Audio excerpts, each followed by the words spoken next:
Listen, I think they're on the verge. I walked into the season being very, very, very excited about the season. I think my Knicks are going to the finals. Okay. I think they could take the East, and Detroit is coming, and Detroit, you got to pay attention to them. They are for real. But then I looked at Oklahoma City, and I'm like, God, what can they do? Right.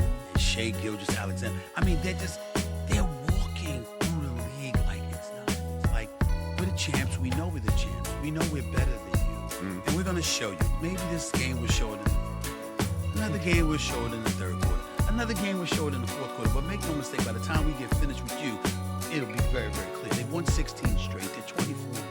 The only loss on their game on their season was to Portland, which was the second game of a back-to-back. And by the way, they had played that game without Jalen Williams, and I forgot who else they were playing the game without. I mean, they are just unreal on both sides of the ball. And so I look at them as repeating. I don't see any competition for them right now. Anyway, I'm hoping Houston steps up. I was hoping the Lakers would step up, but they can't guard me on the perimeter. And they got a problem with that. So, I mean, you know, when you look at it, all of a sudden we were raving about Luka being in shape. Now we're looking at him. He doesn't look to be in the same shape. That level of defensive tenacity we were hoping would ascend. We haven't seen that. You're seeing people attack the Lakers interior and stuff like that. So you wonder about that. And then you get reminded and say, okay, Denver did take them to 7 games. Did take them to 7 games last year in the semifinals. Jokic is still Jokic. Murray is still Murray. Porter's gone, but they still got Aaron Gordon too. Plus they went younger and they retooled and you know they revitalized their bench. So maybe Denver has a shot. But OKC just looks in a class of their own by themselves. And not only a team that's going to win 73 games, but a team that'll coast to it unless they make it difficult for themselves by taking nights off, which I don't see happening. Me neither. Next time we see you, potentially the Super Bowl, will be there in Santa Clara watching who? Are you Rams and someone else? Or what do you got? I started the season thinking Philly and Baltimore. Right. Let me put myself on Front Street about that. Yes. I don't think that's going to be the case now. I honestly believe that the Los Angeles Rams are probably going to the Super Bowl. Right. I really, really do. I believe as long as they don't, you can beat Seattle, but you don't want to have to go to Seattle to do it. You want them to have to come to SoFi. Going to Seattle is a different monster altogether. But I'm still picking the Rams to likely come out of the NFC. The AFC is a bit tougher because Denver and New England seem to be the 2 best teams. I don't think it'll be one of them, though. Okay. I'm high on the Texans. I just think their defense is something to behold. With Hunter and Anderson and those boys getting after you, D'Amico Ryan's got them boys on another. Came in their past 2 games on the road in Cleveland and in Chicago this past weekend. So let's welcome on our NBA analyst, John Gonzalez. John, a little bit of a roller coaster up and down for the Warriors, but in some positive news, Steph Curry coming back. Of course, we know this team needs Steph. Any team would need Steph if he is on your team, right? But how much of a boost is this going to be, not only from a basketball standpoint, but also from a morale perspective tonight? Yeah, it's huge, right? I mean, they're dead in the water without Steph. As you mentioned, you know, they just sort of tread water without him. They did win these last 2 games on the road, which is a nice boost for them. They're home tonight against the Timberwolves, but they need all the help they can get right now, Jacqueline. There's no Draymond Green tonight. He's out for personal reasons. No Al Horford. He's got a sciatica issue. Jonathan Kuminga, for whatever reason, back in Steve Kerr's doghouse. He caught a DNP-CD in the last game. So they really need Steph Curry. And yes, he's 37 years old, but let's not forget, he made second-team All-NBA just last season. He is 9th in the NBA this season in scoring at just under 28 points per game. So this team, by the way, is not very good offensively. They're just 22nd in offensive rating, and they're just barely above even in point differential. So without Steph, it's really hard for this team to generate offense. As you mentioned in the lead-in, they're 13-12. They're 8th in the Western Conference. They got to start making some moves here, Jacqueline. They're behind the Wolves, who they play tonight. They're behind the Suns. They're just barely ahead of the Grizzlies, who are under 500. So if they want to start climbing the standings, it's got to happen sooner than later, and they have to be thrilled that they've got Steph Curry coming back tonight. And also a note for that matchup, Anthony Edwards also listed as questionable for that one.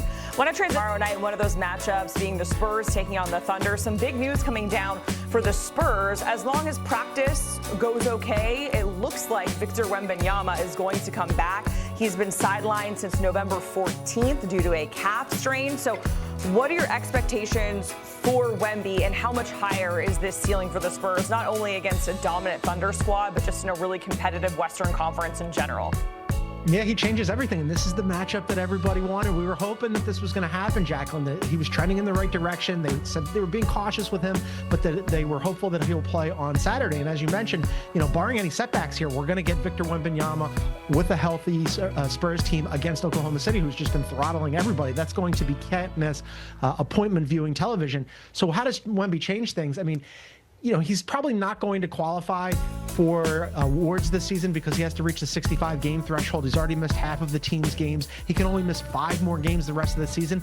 But if you took that threshold away, Jacqueline, he would be the runaway defensive player of the year. He led the league in total blocks last season by a lot, and he only played 46 games, half a season, still led the league. This year, he's leading the league in blocks again at 3.6 per game. The next highest in the league is Jay Huff at 2.5 blocks per game. So he's averaging more. Wemby is more than a block per game higher than the next guy, right?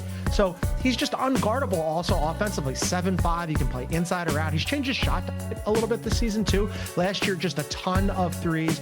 Fewer this year. He's much more dominant inside. He's unstoppable. Now, it's going to be interesting to see how he looks after this long layoff, coming back against the best defensive team in the league. If anybody can guard Wemby, it's going to be Oklahoma City. But yes, it really raises the level for a young, fast, fun, athletic Spurs team who ran the Lakers off the floor the other night, even without Wemby, and now they're getting Wemby back against Oklahoma City. So don't miss that one on Saturday.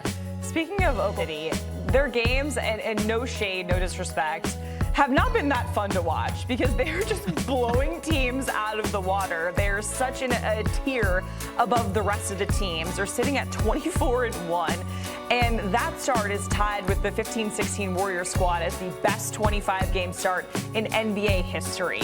Now, it looks like they're not going to skip a beat in trying to defend that title. Is it too early to be putting this team into conversations with other legendary teams in the NBA, like the 2000s Lakers, the 2017 Warriors, or dare I say the Jordan Bulls teams? No, let's do it now. I disagree with you slightly, though, that they haven't been fun to watch. I guess, it's not fun if they're playing your team, but, man, they're just so dominant, and there's something really interesting and entertaining and jaw-dropping about what they're doing here because they are so good. As you mentioned, they're tied for the best start through 25 games in NBA history. Last year, Jacqueline, they had the best defensive rating in the league. They've improved on that number this year. Last year, they had the best point differential in the NBA. They were beating teams on average by just under 13 points per game. Nobody had ever done that before. It was unbelievable, right? Well, guess what? They've upped that number this year. They're beating teams on average by 17.4 points per game. They just throttled the poor Phoenix Suns, who I think have to go into witness protection by 49 points. They have SGA, the MVP. He might be the MVP again this year. Jalen Williams is back and healthy. Chet Holmgren, we just talked about Wemby maybe not qualifying because of the games threshold at 65 games. Chet Holmgren might be your defensive player of the year. Then that perimeter defense that's just so outrageous. They come at you in waves. Keeson Wallace, Lou Dort, Alex Caruso. They've got bench offense with A.J. Mitchell and Aaron Wiggins and Isaiah Joe. I mean, they just can be so many different ways, and there's so many different combinations that Mark Dagnall can mix and match with these guys and throw at opposing teams. So, yes, if you don't like watching blowouts and you don't like watching the Stars sit in the fourth quarter because they've already put up such a massive lead, they can be a little, there's no intrigue, there's no drama to them, but boy, are they good. And the NBA win record is 73 by the Golden State Warriors. I'll take the Oklahoma City Thunder to beat that. 74 and up. The sky's the limit with this team. Yeah, Thunder fans don't come for me. Maybe I'm just speaking from a place of jealousy because my team, obviously no one's team, unless it's OKC, is looking like that out there. Speaking of my team, John Gonzalez, I'm not a diva. I'm really not. I go with the flow. I'm pretty chill, right? Okay. And when I heard we were doing an NBA segment, I said, no, I will not do it unless I get to talk about the Orlando Magic. So here we are. Let's talk about them, right? Fourth in the East. Desmond Bane has been playing out of his mind. I've been seeing stats that are comparing him to someone named Tracy McGrady. I'm not sure if you've heard of him or not. Anyways, how legit is this team? And I want to know, can they actually win a freaking playoff series this year based off of what we've seen right now?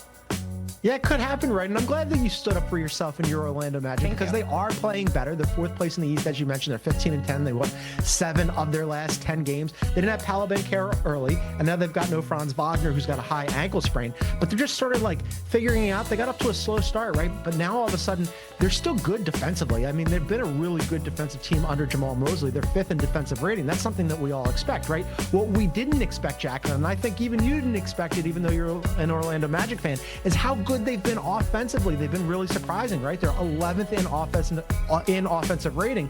For over a decade, they were in the bottom third in offense, and now all of a sudden they're almost top 10 in both offense and defense. So super impressive. You mentioned Desmond Bane. What a huge boost he has been to that offense. This is the Desmond Bane that was promised. He also got off to a slow shooting start. When they acquired him from the Grizzlies, they had to pay a big price to get him, right? 4 first-round picks. Well, so far, that has paid off. He's been huge for them. He was huge in the last round of the Cup against the Heat, where he had 37 points and 6 threes. And now we get to see him and the Magic against the Knicks in the semifinals in Las Vegas. And how great is it that we get a Knicks-Magic rematch just 2 games after Bane pegged OG Anunoby with the ball like they were playing dodgeball, but only one of them knew it. So we get to see that matchup. I'm super excited for that game. I hate to say this. I think I have the Knicks in that game, but the Magic are playing really well. It's okay. I'm going to have to go on X and start trash